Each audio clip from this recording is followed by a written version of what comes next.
নমস্কার, শান্তনু হাজরা বলছি। আজকে বলবো এক জেঠুর কীর্তি। এর আগে আমরা দীর্ঘ 2-3 বছর ধরে দেখেছেন যে কাকুর কীর্তি।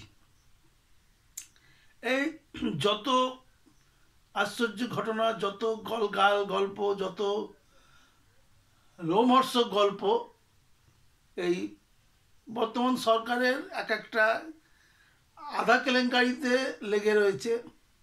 একটা জায়গায় হাত দিলে হাজার জায়গার কেচ্চা কেলেঙ্কারি বেরিয়ে পড়ে। মানুষ দীর্ঘদিন ধরে তার তাড়ি উপভোগ করে। এক বিনোদিনী রাজনীতি।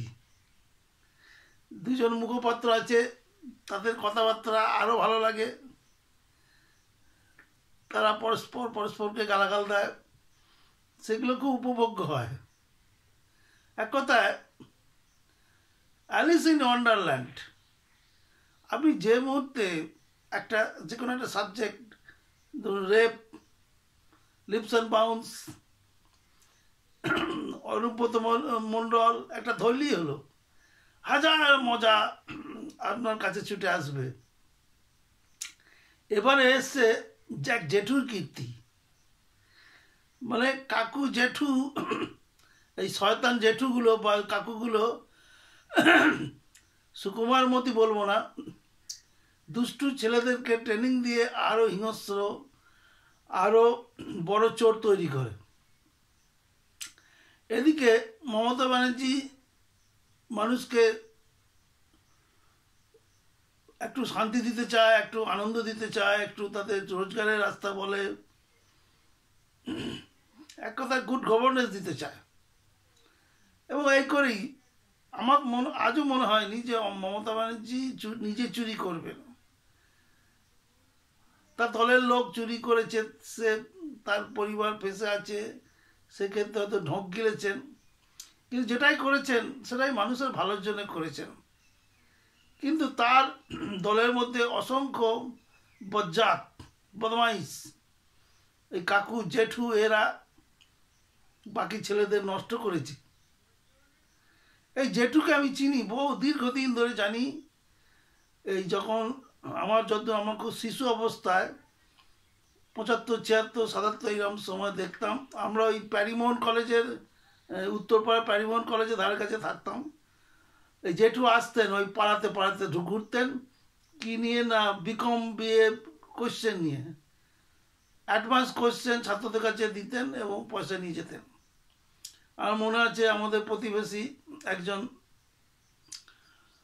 উনি 600 টাকা দিয়ে, ওর বাবার চাকরি করতে ভালো, 600 টাকা দিয়ে বিকমের কোশ্চেন কিনেছিল। দেখছিলাম, আমার আজও, বহুকাল আগে কথা, আজও মনে আছে। তখন আমি বলছি 76-77 সাল। এই যখন এখন যেমনি বাংলাদেশে সব উপদেষ্টা, ইয়ং ছাত্র নেতা বা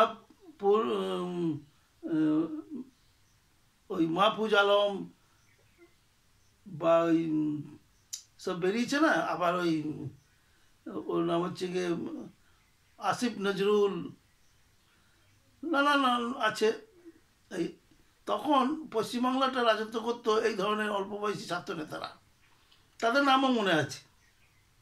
কুমুদ আচার্য, বারিতবরণ দাস, এই জেঠু, তারপরে সৌগত রায়,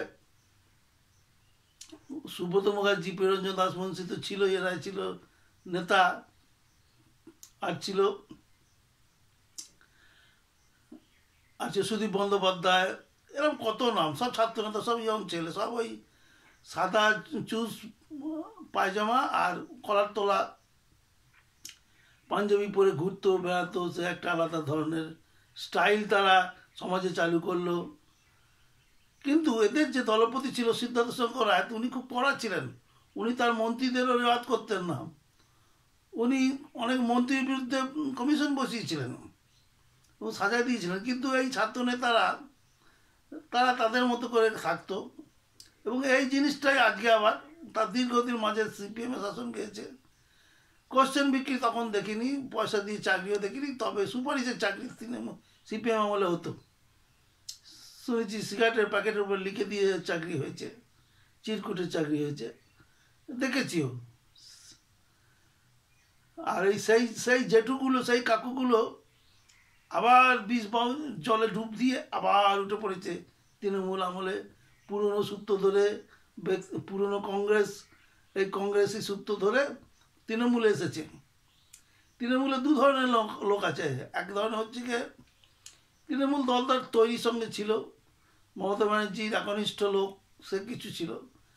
আর ঢুকেছে যারা পূর্বতন কংগ্রেসের ছাত্রনেতা বা ওই জাতীয় কিছু ছিল, বয়স্ক নেতারা তো মরেই গিয়েছে, এই ছাত্রনেতাগুলো সবই ঢুকে পড়েছে। ঢুকে পড়ে সেই 73-74 সালের সংস্কৃতিটা ব্যাপকভাবে চালু করে দিয়েছে। তাই এই জেঠু এই পুরো জায়গাটাকে পচিয়েছে, গন্ধ করেছে কলেজে কলেজে।